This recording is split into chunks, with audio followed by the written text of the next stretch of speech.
Doa ibu kepada anak macam doa Nabi kepada umat.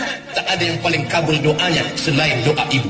Ya Allah, tunjukkan padaku siapa kawanku nanti di dalam surga. Kata Nabi Musa alaihissalam, kata Allah, pergi kau ke pasar. Di ujung sudut sana ada kawan kau di surga. Nabi Musa pun pergi ke pasar. Ditengoknya lah yang masuk surga itu tak meyakinkan gayanya. Apa kerjanya? Tukang jual daging. Berikutnya tukang daging pulang ke rumah. Sampai di rumah daging dipotongnya, habis itu dicucinya, diletakkannya daun sop, dimasaknya, selesai itu disuapkannya ke mulut emaknya. Makan mak.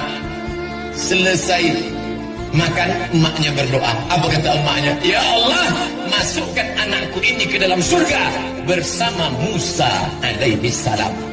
Pernah tak ibu mendoakan anak, ya Allah, masukkan anakku ini ke dalam surga bersama Sayyidina Muhammad sallallahu alaihi wasallam?